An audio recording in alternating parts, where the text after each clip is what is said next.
Hello दोस्तों, नमस्कार। स्वागत करते हैं आप सभी को, आप सबका अपने चैनल स्टडी विद रितेश पर। तो आइए, पिछले क्लास में मैंने समास पढ़ाया था और समास की पार्ट 1 हो चुका था। तो आज जो है समास की पार्ट 2। पिछले क्लास में समास के प्रकार बताया गया था आप लोग का, और समास किसे कहते हैं सारी बात बताए गए थे। और आपको समास का शाब्दिक अर्थ संक्षिप्त होता है। समास दो या दो से अधिक शब्दों को मिलने से एक नया पद बनता है, उसे हम समास कहते हैं। समास जो है वो आपका उसमें 4 शब्द पढ़ना था आप लोगों का। पहला शब्द यह पढ़ना था हम लोगों का पूर्व पद। पहले वाला पद को पूर्व पद कहते हैं। उत्तर पद, दूसरा पद को उत्तर पद कहते हैं। समस्त पद, टोटली पद को समस्त पद कहते हैं। और एक था समास विग्रह, मतलब उसे खोलकर लिखना, फैलाकर लिखना, ये आपका समास विग्रह कहलाते थे। यहाँ तक सॉरी, यहाँ तक हम सारी बातें आपको कंप्लीटली पढ़ा दिए थे। उसमें 2 समास भी आपको पढ़ाए थे। समास 6 प्रकार के होते हैं परिभाषा के आधार पर, याद रखना। पॉइंट बताते हैं। अब का तो दे दा। अ से था अद्विभाव समास, ब से था आपका बहुव्रीहि समास, कर्मधारय समास, तत्पुरुष समास, द्वंद्व समास, द्विगु समास। ये सारी चीज हमें आपको पढ़ाना था।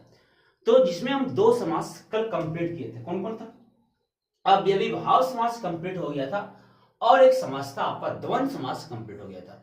आज हम स्टार्ट करते हैं समास से, जिस समास को कहा जाता है बहुव्रीहि समास। बहुव्रीहि समास, ये आज हम समझेंगे बहुव्रीहि समास क्या होता है। चीजों को बड़ा ध्यान समझना भाई साहब।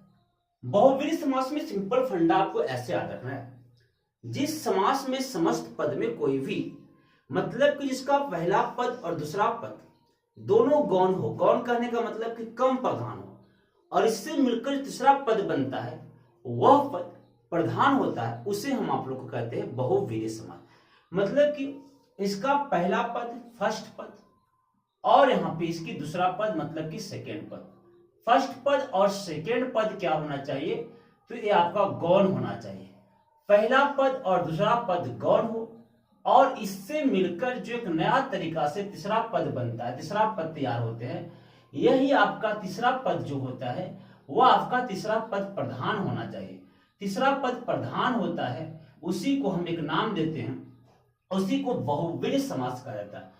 पहला पद दूसरा पद गौण हो, और इससे निर्माण होकर जो तीसरा पद बनता है, वह तीसरा पद क्या होना चाहिए? प्रधान होना चाहिए। यही समास को बहुव्रीहि समास कहा जाता है। बहुव्रीहि समास में अधिकांश देवी देवताओं का नाम आते हैं। ये सभी बहुव्रीहि समास कहलाएंगे। अब चीजों को बड़ा ध्यान समझते हैं। सबसे पहला इसके उदाहरण से समझना। उदाहरण से पहले कुछ लॉजिक याद रखना।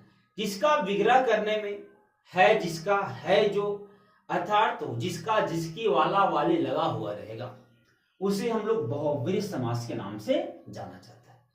अब चीजों को ध्यान समझिएगा। भगवान का अधिकांश नाम किस में आता है? बहुव्रीहि समास में। जैसे कि पहला उदाहरण आपका गजानन, गजानन। अब ये जो आपकी पहली उदाहरण है, आपका कौन है भाई साहब? गजानन है। अब गजानन कहने का मतलब ये हुआ गज से आनन, गज से आनन वाला, अर्थात गणेश जी को बारे में कहा जाता है। तो गजानन मतलब गज से आनन वाला, गज से आनन वाला। और गज से आनन वाला किसको बोलेंगे? तो याद रखना भाई साहब, गणेश जी को बोला जाता है, गणेश जी को बोलते हैं। पहला बात याद हो गया। दूसरा बात पर विशेष ध्यान से समझिएगा। दूसरा बात जो आपको है उसे हम लोग कहते हैं चतुर्भुज। 4 है भुजाएं जिसकी, चतुर्भुज। यानी कि चतुर्भुज कहने का मतलब जिसकी भुजाएं 4 है, जिसकी भुजाएं 4 है उसे हम चतुर्भुज कहते हैं। जिसकी 4 भुजाएं हैं, जिसकी 4 भुजाएं हैं चतुर्भुज कहलाएगा। और 4 भुजाएं किसकी होती है? बड़ा ध्यान समझना, विष्णु जी के या फिर ब्रह्मा जी को। तो बस इतना याद रखना, विष्णु या इन्हीं को हम ब्रह्मा के नाम से भी जानते हैं, विष्णु या फिर क्या दोस्तों? ब्रह्मा। अगला उदाहरण की बातों पर ध्यान समझना है। त्रिलोचन, 3 आंखों वाली। त्रिलोचन मतलब कि 3 आंखों वाले। अब समझना, त्रिलोचन, त्रिलोचन कहने का मतलब जिनकी आंखें 3 है, या लिखो 3 आंखें वाली। 3 आंखें वाली को त्रिलोचन कहते हैं, अर्थात इनको शिव जी को कहा जाता है, शिव भगवान को त्रिलोचन कहा जाता है। नेक्स्ट पॉइंट पर समझते। नेक्स्ट पॉइंट आपका दीर्घ बाहु, लंबी है भुजाएं जिसके, दीर्घ बाहु। अब यहाँ पे दीर्घ बाहु किसको बोलते हैं भाई साहब?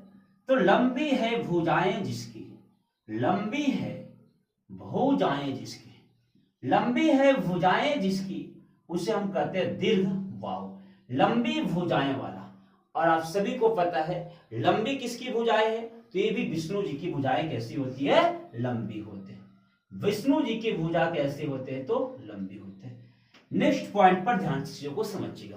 अगला आपका है 10 कंठ, मतलब कि 10 है कंठ है जिसका, 10 कंठ। अब यहाँ पे 10 कंठ लिखा हुआ है, मतलब कि 10 कंठ है जिसका, 10 कंठ है जिसका। और आप ही बताइए जिसका 10 कंठ है किसको बोलते हैं? तो रावण को। रावण को 10 कंठ कहा जाता है, यानी कि 10 कंठ किनके पास होते हैं? रावण के पास होते हैं। इतनी बात समझ में आ गई। नेक्स्ट पॉइंट पर समझिएगा, मुरलीधर, मुरली को धारण करने वाला। अगला उदाहरण क्या होगा? मुरलीधर। मुरलीधर कहने का मतलब ये हुआ मुरली को धारण करने वाला, मुरली को धारण करने वाला। मुरली को धारण करने वाला को हम क्या बोलते हैं? मुरलीधर कहते हैं। मुरली को धारण करने वाला को हम क्या बोलते हैं? मुरलीधर बोलते हैं। और मुरलीधर, मुरली को धारण करने वाला, अर्थात उसको कृष्ण जी को कहा जाता है। किनको बोलते हैं? कृष्ण जी को मुरलीधर कहा जाता है। नेक्स्ट उदाहरण को चीजों को समझिएगा। अगला जो आपका उदाहरण है वैसे वो है आपका वीणा वाणी। वीणा वाणी किसको, वीणा वाणी किसको बोलते हैं? सरस्वती जी के। वीणा वाणी, वीणा है हाथ में जिसका, वाणी वाह है, वीणा है हाथ में जिसका, वीणा है हाथ में जिसका, वीणा है हाथ में जिसका, उसे हम वीणा वाणी बोलते हैं। अर्थात किनकी बात कर रहे हैं? अर्थात हम सरस्वती माँ की बात कर रहे हैं, सरस्वती माँ की बात कर रहे हैं। वीणा वाणी में वीणा है वाणी जिसका। अगला उदाहरण पर ध्यान समझना, ये सभी के सभी बहुवीर। बहुवीर से एक और क्वेश्चन करवाए थे, समासों का राजा इसको कहा जाता है, समासों का राजा इसको कहा जाता है। अगला भाई साहब, पित्त है अंबर जिसका, मतलब कि पीतांबर। पीतांबर, पीतांबर किसको बोलते हैं? तो इसका विग्रह होगा पीत है, पीत है अंबर जिसका, पीत है अंबर जिसका, पीत है अंबर जिसका, इसे हम क्या बोलते हैं? पीतांबर। पीतांबर बोलते हैं पीत है अंबर जिसका। नेक्स्ट बात याद रखना, और पीतांबर कहा किस जाता है? तो याद रखना भैया, पीत है अंबर जिसका अर्थात पीतांबर अर्थात विष्णु जी को कहा जाता है। किनको बोलते हैं? विष्णु जी को बोलते हैं पीतांबर। नेक्स्ट पॉइंट पर याद रखना भाई साहब, अगला पॉइंट ऐसे याद रखना है, गिरी को धारण करने वाला यानी गिरिधर।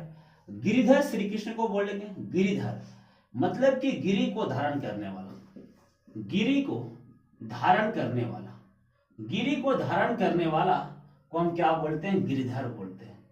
अब यहाँ पे गिरिधर श्री कृष्ण जी को कहा जाता है, श्री कृष्ण को गिरिधर बोलते हैं। गिरी को धारण करने वाला किसको बोलेंगे? श्री कृष्ण जी को कहा जाता है। उसी प्रकार से लंबोदर, लंबा है जिसका उदर। लंबोदर मतलब कि लंबा है जिसका उदर, लंबा है जिसका उदर, लंबा है जिसका उदर, लंबा है जिसका उदर मतलब कि लंबोदर।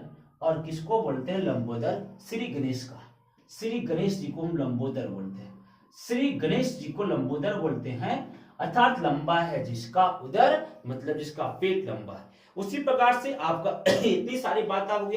एक है आपका निशाचर, क्या समझना है? निशाचर, निशाचर कहने का मतलब निशा में आचरण करने वाला। अब इसको किसको बोलते हैं? राक्षस को बोलते हैं। ये सभी के सभी कौन समास आएगा? तो ये सभी के सभी आएंगे बहुव्रीहि समास। कौन समास? बहुव्रीहि समास। ये सभी के सभी आ जाएंगे। बात समझ में आ गया? तो ये आपका निशाचर, निशा में आचरण करने वाला कौन समास की बात है? बहुव्रीहि समास की। एक बार फिर से रिकॉल करते हैं। गजानन, गज से आनंद मतलब किसकी बात बोल रहे हैं? गणेश जी को बात। चतुर्भुज जिसकी 4 भुजाएं हैं, विष्णु या ब्रह्मा के बात बोल रहा है। त्रिलोचन 3 आंखों वाले, शिव जी के बात बोल रहा है। दीर्घ बाहु लंबी है भुजाएं जिसका, विष्णु की बात कर रहे हैं। 10 कंठ, 10 कंठ है जिसका, रावण की बात बोल रहे हैं। मुरलीधर, मुरली को धारण करने वाला, श्री कृष्ण को बोल रहे हैं। वीणा वाणी, वीणा है हाथ में जिसका, सरस्वती माँ के बोल रहे हैं। पीतांबर, पीत है जिसका अंबर, विष्णु जी की बात कर रहे हैं। गिरिधर, गिरी को धारण करने वाला, श्री कृष्ण की बात कर रहे हैं। लंबोदर, लंबा जिसका उदर, श्री गणेश की बात कर रहे हैं। निशा से निशा में आचरण करने वाला अर्थात राक्षस की बात बोल रहे हैं।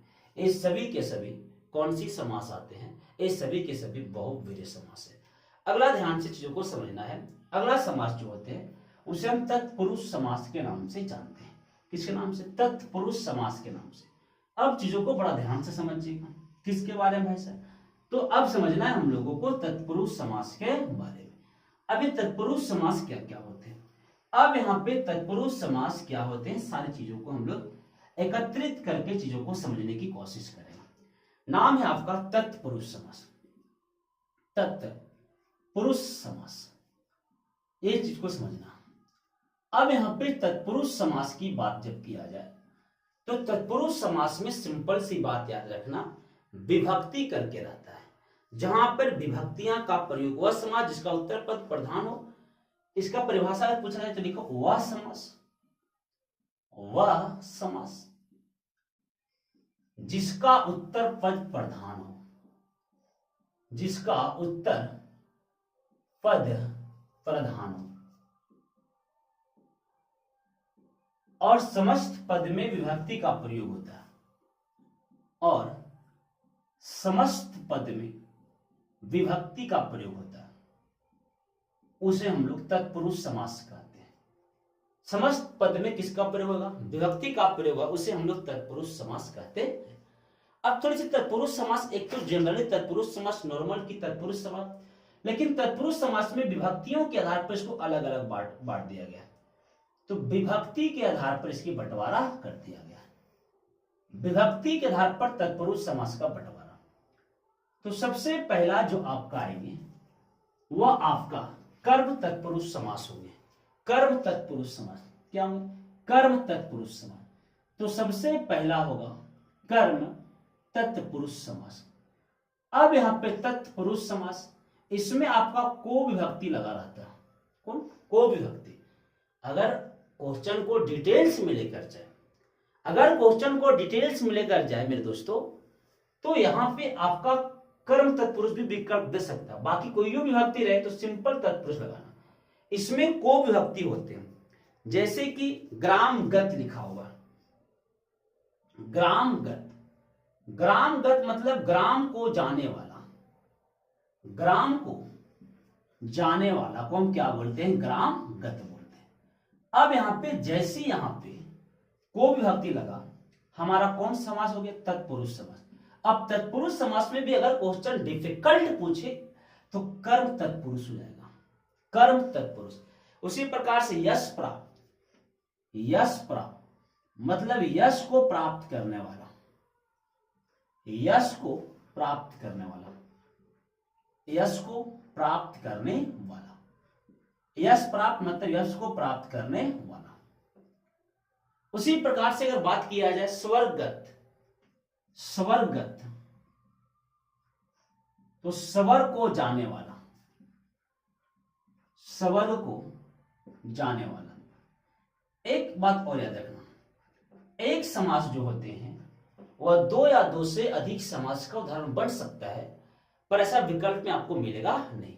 गगनचुंबी, गगनचुंबी गगन को चुंबने वाला, यह कर्मधारय समास का उदाहरण बनता है, कोई दिक्कत नहीं। गगन को चुंबने वाला। तो ये सभी के सभी जो है वह आपका तत्पुरुष समास है। इसी तत्पुरुष में कर्म तत्पुरुष के को लगा हुआ है। अगला बातों पर विशेष ध्यान दीजिएगा। अगला बात है आपका करण तत्पुरुष समास। से या के द्वारा विभक्तियां लगती हैं। करण तत्पुरुष समास, इसमें से या के द्वारा। इस से का मतलब होता है जब करण में से या के द्वारा विभक्ति लगेगा, तो इस से का मतलब होता है दो चीजों को आपस में जुड़ा होना। मतलब कि दो चीजों को आपस में जुड़ना, ये क्या कहलाता है? कर्म। जैसे कि हमरा थोड़ा सा प्यार हो गया तो हम और आप जुड़ गए, तो यहां से लगाएंगे, मतलब कि जुड़ना क्या कहलाएगा? से। अब यहां पे आपका हो जाता है मतलब कि साथ होना, और अगला जो से पड़ा उसको जुदाई होना, इसमें मिल जाना, एक दूसरे से मिलना। अब यहां पे से करण का शाब्दिक अर्थ होता है साधन, यहां पे साधन की बात भी किया जाएगा। किसकी बात किया जाएगा, साधन की बात में किया जाएगा। चलो कुछ उदाहरण समझने की कोशिश करते हैं। जैसे कि उदाहरण आपका है अकाल पीड़ित। अकाल पीड़ित कहने का मतलब ये हुआ अकाल पीड़ित, अर्थात इसका सिंपल फंडा ये हुआ अकाल से पीड़ित। क्या हुआ, अकाल से पीड़ित, यानी कि ये आपका अकाल है और यहां से लगा और पीड़ित लगा। यह अकाल से पीड़ित जो हुआ दोस्तों, वहां जो आपका से लगा मेरे भाइयों, इससे जो लगा है यह आपका अकाल और पीड़ित में संबंध बता रहा है। मतलब कि दोनों एक दूसरे से अभी एडजस्ट है, एक दूसरे में मिला हुआ है। अकाल से पीड़ित, अकाल पीड़ित मतलब कि वह बंदा अभी तक अकाल से पीड़ित में, तो अकाल और उस शब्द के बीच कनेक्टेड की काम हो रही है। उसी प्रकार से भूख मरा मतलब कि भूख से मरा, भूख है मरा मतलब क्या होगा, तो मतलब होगा साहब भूख से मरा। क्या होगा, भूख से मरा। समझ में आ गया, भूख से मरा, ये होता है आपका भूख का मरा, मतलब कभी भी लोग भूख से मर ही रहा है। उसी प्रकार से सूर्य चरित, क्या होगा, सूर्य चरित, सूर्य चरित्र मतलब कि या सुरचित, सुरचित, रचित, सूर्य, एक मिनट, सूर्य रचित ऐसे लिखो, सूर्य रचित कहने का सिंपल मतलब होगा कि सूर्य के द्वारा रचा गया है, सूर्य के द्वारा रचा गया, के द्वारा लग गया, सूर्य के द्वारा रचा गया। उसी बात है तुलसीकृत, क्या होता है, तुलसीकृत, तुलसीकृत मतलब कि तुलसी के द्वारा लिखा गया, तुलसी के द्वारा लिखा गया, तुलसी के द्वारा लिखा गया, तुलसीकृत कहलाता है। क्लियर हो गया। उसी प्रकार से सेम याद रखना है हस्तलिखित, हस्त से लिखा गया, हस्त लिखित, हस्त लिखित मतलब क्या दोस्तों, तो मतलब हुआ हस्त से लिखा गया, हस्त से लिखा गया। ये आपका करण तत्पुरुष समास। अगर करण और ये सब नहीं दे तो डायरेक्ट हम क्या मारना है, तत्पुरुष समास। जहां भी क्या लगेगा, विभक्ति लग गया। अगला पॉइंट को समझना, अगला पॉइंट जो समझना है, बड़ा ध्यान समझना। अगला पॉइंट में, अगला पॉइंट हमें समझना है संप्रदान तत्पुरुष। इसमें के लिए लगेगा संप्रदान तत्पुरुष समास में, संप्रदान तत्पुरुष समास। अब यहाँ पे संप्रदान तत्पुरुष समास में कौन सी विभक्ति लगती है, के लिए विभक्ति लगेगा, के लिए विभक्ति लगेगा। कहां, संप्रदान तत्पुरुष समास। उदाहरण सर जैसे कि आपका प्रयोगशाला, तो प्रयोग के लिए शाला, प्रयोगशाला में हम क्या पढ़ेंगे, प्रयोग के लिए शाला, तो ये आपका प्रयोगशाला हो गया, किसके लिए, प्रयोग के लिए शाला। उसी प्रकार से अगर आपका यज्ञशाला, यज्ञ के लिए शाला, यज्ञशाला, यज्ञ के लिए शाला। उसी प्रकार से अगर रहे आपका हस्तलिखित मतलब कि सॉरी, अगर रहे आपका रसोई घर, तो रसोई के लिए घर, ये सभी के सभी रसोई घर लिखा हुआ है तो क्या याद रखना है, रसोई के लिए घर। ये संप्रदान तत्पुरुष समास में, ये अपना संप्रदान तत्पुरुष समास में। अगला होता है संबंध तत्पुरुष समास। क्या होता है, संबंध तत्पुरुष समास। और याद रखना है संबंध तत्पुरुष समास में, बोलो कौन समास में है, संबंध तत्पुरुष समास। अब चीजों को ध्यान से समझिएगा, यही हमने समझना है संबंध तत्पुरुष समास। अब संबंध तत्पुरुष समास के सिंपल फंडा समझना है। इसमें का के की विभक्ति लगता है, क्या लगता है, का के की, का के की विभक्ति कहां लगेगी, संबंध तत्पुरुष समास में। का के की विभक्ति कहां लगेगी, संबंध तत्पुरुष समास में का के की विभक्ति का प्रयोग किया जाता है। मतलब सर दो शब्दों के बीच में संबंध दर्शाता है। जैसे कि भारतवासी, भारतवासी में क्या पढ़ना है, तो भारतवासी के बारे में हम लोग पढ़ना है भारत का वासी, भारत का वासी, इसे हम लोग बोलते हैं भारतवासी। मतलब किसकी, भारत का वासी समझना। उसी प्रकार से अगर बात किया जाए रेलगाड़ी, तो रेल का गाड़ी, रेलगाड़ी में क्या पढ़ना है भैया, रेल का गाड़ी पढ़ना है सर, रेल का गाड़ी पढ़ना है, तो रेल का गाड़ी, ये आपका क्या होगा, संबंध तत्पुरुष समास। नेक्स्ट की बात हम लोग करते हैं, तो अगला जो तत्पुरुष समास होंगे, अगला जो तत्पुरुष समास होंगे उसको हम लोग बोलते हैं आपादान तत्पुरुष समास, आपादान तत्पुरुष समास। अब आपादान तत्पुरुष में क्या होना है सर, इसमें विभक्ति भी लगता है से, इसमें विभक्ति लगता है से, इस से का मतलब होता है, इस से का मतलब होता है अलग, यह से का मतलब क्या होता है, अलग।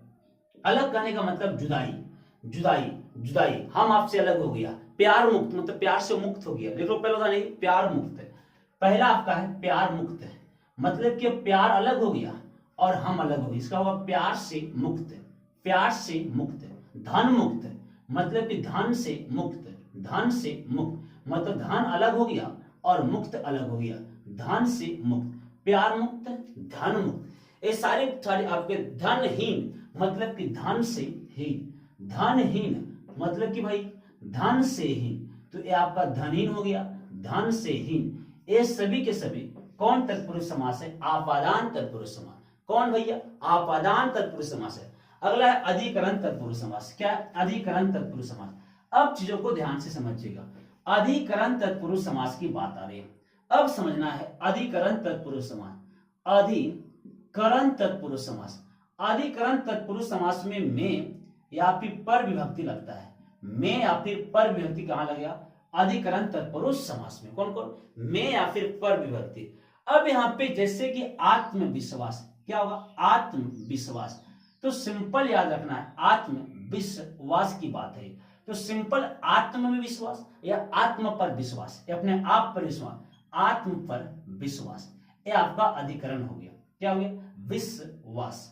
उसी प्रकार से रहे गृह प्रवेश। क्या रहेगा? गृह प्रवेश मतलब कि गृह में प्रवेश, गृह में प्रवेश, गृह में प्रवेश। यहां पे आपका कौन सी होगा? अधिकरण तत्पुरुष समास होगा, अधिकरण तत्पुरुष समास होगा। इतनी बात समझ में। ग्रामवास मतलब ग्राम में वास, ग्रामवास मतलब क्या हो जाएगा? ग्राम में वास हो जाएगा, ग्राम में वास हो जाएगा। तो ये सभी के सभी हम क्या बोलेंगे? अधिकरण तत्पुरुष समास। मतलब इसमें विभक्ति रहेगा तत्पुरुष समास। अगर ऐसे आपके एग्जाम में इतनी अंदर से क्वेश्चन नहीं आएगा, आप टेंशन समझ लेना। अगला समास का नाम है, अगला जो सबसे इंपॉर्टेंट है, कर्मधारय समास की बात आती है। थोड़ी सी कर्मधारय के बारे में कुछ बात को समझना पड़ेगा। कर्मधारय समास समझने से पहले कुछ बातें सीखनी पड़ेगी आपको, तभी समझ में आएगा। अब यहाँ पे कर्मधारय समास का सिंपल है, इसमें कर्मधारय समास जानने से पहले, कर्मधारय समास जानने से पहले आपको दो बातें सीखना पड़ेगा। एक होता है विशेष और एक होता है विशेषण।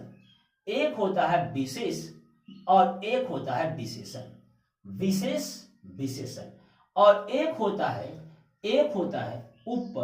उपमेय और एक होता है उपमान, उपमेय या फिर उपमान। यही चारों बात आपको समझना पड़ेगा, यही आपको चार बात समझना पड़ेगा। विशेषण किसके करते हैं? जैसे कि अगर हम आपको ऐसे बोले कि आलिया भट्ट, आलिया भट्ट तो जानवर करते होंगे, आलिया भट्ट सुंदर है, आलिया भट्ट सुंदर है। अब सुनो ध्यान से, आलिया भट्ट क्या हुआ? नाम हुआ, नाम होते क्या हुआ? संज्ञा हुआ। अब आलिया भट्ट के बारे में कहा जा रहा है, क्या कहा जाए? कि सुंदर है, तो सुंदर यहाँ पे विशेषण हुआ, सुंदर यहाँ पे क्या हुआ? विशेषण हुआ। और आलिया भट्ट यहाँ पे क्या हुआ? विशेष हुआ। सुंदर यहाँ पे विशेषण, आलिया भट्ट यहाँ पे क्या हुआ? विशेष। मतलब कि जिससे कहा जाए विशेषण, जिसके बारे में कहा जाए विशेष। फिर सुन, जिससे कहा जाए विशेषण, जिसके बारे में कहा जाए विशेष, जिससे कहा जाए विशेषण, जिसके बारे में कहा जाए विशेष, जिससे कहा जाए विशेषण, जिसके बारे में कहा जाए विशेष। तो किसके बारे में कहा जाए? आलिया भट्ट, आलिया भट्ट विशेष। किससे कहा? सुंदर, सुंदर आपका विशेषण। और जो आपका जिससे कहा जाए, सेम आपका उपमेय होगा और सेम आपका उपमान होगा। सुनो ध्यान से, सेम क्या होगा? उपमेय और सेम आपका होगा उपमान। जिससे उपमा दी जाए उसे उपमान, यहां मिस्टेक हो गया, उपमान, उपमान पहले उपमेय बाद में, उपमान पहले उपमेय बाद में, उपमान। और एक होता है उपमेय। यहां पे समझना, बड़ा ध्यान समझना। उपमान हम उसको कहते भैया, उपमान जिससे उस उपमा दी जाती है उसे उपमान। जिसके बारे में कहा जाए उपमेय, जिसके बारे में कहा जाए उपमेय, जिसके बारे में कहा जाए, जिसके बारे में कहा जाए, और जिसको कहा जाए, जिसको कहा जाए उसको उपमान कहते हैं। हाँ, जिससे कहा जाए, जिसको हो गया, जिससे कहा जाए, जिससे कहा जाए। सेम यहां पे है, जिससे कहा जाए विशेषण, जिसके बारे में कहा जाए विशेष। फिर से, जिससे कहा जाए, जिससे कहा जाए उपमान, जिसके बारे में कहा जाए उपमेय। अब सुनो ध्यान से, कर्मधारय समास में क्या होता है कि विशेषण जो है पहले आएगा। विशेषण जिसमें पहले आता है, या तो विशेषण या फिर उपमान, ये सब आपका पहले आएंगे। और 2 नंबर पर विशेष या उपमेय आएगा। कहने का मतलब हुआ कि जिसके बारे में कहा जाए पहले, तो कहा जा रहा है सुंदर आलिया, हाँ जिससे कहा जाए, सॉरी जिससे कहा जाए, तो किससे कहा जा रहा है? सुंदर से। तो इसका सिंपल मतलब समझो सुंदर आलिया भट्ट। सुंदर आलिया भट्ट अगर इस प्रकार से मामला रहेगा, सुंदर आलिया भट्ट अगर इस प्रकार से मामला रहेगा, तब हम समझेंगे कर्मधारय समास है। मतलब कि विशेषण या उपमान को लाना है पहले और विशेष को लाना है, उपमेय को लाना है बाद में। यानी जिससे कहा जाए वो पहले और जिसको कहा जाए बाद में कौन समास आएगा भैया? तो आएगा कर्मधारय समास। इतनी बात समझ में आ गई। अब चीजों को ध्यान से समझिएगा, कुछ उदाहरण याद रखना। जैसे कि आपका कमल नयन, कमल नयन। अब सुनिएगा ध्यान से, नयन का मतलब होता है आंख। आंख, आंख जानते ना, तेरी गोर गोर नैन, तेरी मस्त मस्त दो नैन, मेरे दिल को ले गया बेचैन। सर कौन गाना है रे? अब सुनो ध्यान से, ये आपका नयन है और ये आपका कमल है। अब यहाँ पे नयन कैसा है? तो नयन कमल के जैसा है। नयन कैसा है? तो नयन कमल के जैसा है। किसके बारे में? तो नयन के बारे में। जिसके बारे में कहा जाए उसे उपमेय कहते हैं, यानी कि इसको उपमेय हो गया। और किससे? कमल से, तो इसको उपमान कहते हैं। तो कमल नयन कौन समास हो गया? कर्मधारय समास। उसी प्रकार से अगर बात किया जाए आपका कनक लता, क्या? कनक लता, कनक लता। अब लता कैसी है? तो कनक जैसा है, तो कनक उपमेय और आप लता उपमेय और कनक आपका क्या हो जाएगा? उपमान हो जाएगा। कनक आपका क्या हो जाएगा भैया? उपमान हो जाएगा। बात समझ में? उसी प्रकार से कर कमल, कर कमल, कर कमल आएगा। तो कमल के बारे में कहा जा रहा है, तो कमल उपमेय और कर उपमान हो जाएगा। उसी प्रकार से याद ध्यान रखना भैया। अगला है घनश्याम, क्या? घनश्याम, सुनो ध्यान से, घनश्याम। तो अब श्याम कैसा है? घन है, घन जैसा है। कहने का मतलब कि उपमान ए हो गया और उपमेय ए हो गया। उसी प्रकार से आज रखना मुख चंद्र, चंद्र के जैसा जिसकी मुख हो। उसी प्रकार से अब विशेष विशेषण क्या हुआ सर? जैसे कि आपका होगा नीलांबर, नीलांबर, नीलांबर। अंबर मतलब आसमान, किसका जैसा? नीला जैसा हो गया, ये आपका कर्मधारय समास हो गया। उसी प्रकार से नील गगन, गगन कैसा है? नीला है। गगन कैसा है? नीला है। ये आपका आपका गगन जो हो गया विशेष हो गया, नीला जो हो गया विशेषण हो गया, अंबर जो हो गया आपका विशेष और नीला आपका विशेषण। उसी प्रकार से आपको याद रखना है बहुत सारा आपका महादेव, महान जिसकी देव है, ये सारी के समास आपका कौन समास हो जाएगा? तो ये सभी कर्मधारय। अब एक बच गया और सबसे इंपॉर्टेंट भी बच गया, उसे कहा जाता है दिग्गुज समास। कौन समास भाई? दिग्गुज समास। थोड़ी सी वीडियो लंबी हो गई लेकिन पूरे के पूरे समास आपका कंप्लीट हो गया है। दिग्गुज समास की बात याद रखना, बड़ा ध्यान है भाई साहब। अगला है आपका दिग्गुज समास। अब हम लोग दिग्गुज समास किसको बोलते हैं? दिग्गुज समास उसे कहते हैं जिसका पहला पद संख्यावाचक हो, जिसका पहला पद संख्यावाचक हो। जिसका पहला पद कैसा भैया? संख्यावाचक हो। जिसका पहला पद संख्यावाचक हो और सेकेंड नंबर वाला पद जो है वह आपका समूह या समाहार का बोध कराता है। समूह या समाहार का बोध कराता है। जिसका पहला पद संख्यावाचक हो और दूसरा पद समूह या समाहार का बोध कराता है उसे हम दिग्गुज समास कहते हैं। जैसे कि आपका अष्टाध्यायी, क्या? अष्टाध्यायी मतलब कि 8 अध्याय वाला, 8 अध्याय वाला। उसी प्रकार से पंचतंत्र है, मतलब जिसमें 5 तंत्र हो। पंचतंत्र मतलब जिसमें 5 तंत्र हो। उसी प्रकार से शताब्दी, 100 साल के समूह। शताब्दी का मतलब 100 साल का समूह। दोपहर वाला, 12 बजे से पहले, 12 बजे के बाद। उसी प्रकार से याद रखना है सप्ताह, 7 दिनों वाला। सप्ताह 7 दिनों वाला। याद रखना त्रिकोण, 3 कोण वाला। त्रिकोण 3 कोण वाला। चतुर्भुज 4 भुजाओं वाला। चतुर्भुज 4 भुजाओं वाला। त्रिभुज 3 भुजाओं वाला। त्रिभुज 3 भुजाओं वाला। उसी प्रकार से याद रखना त्रिभुवन 3 भुवनों वाला। चौराहा 4 राहों का समूह। चौराहा 4 राहों का समूह, ये सारी के सारी जिसमें पहला पद संख्यावाचक हो और सेकेंड समूह या समाहार का बोध हो, उसे हम दिग्गज समास करते हैं। तो आज के लिए यही तक। अगर वीडियो आपको अच्छा लगा होगा तो वीडियो को लाइक करना, शेयर करना, चैनल पर सब्सक्राइब कर बेल आइकन जरूर दबाना। जय हिंद, जय भारत, जय बिहार।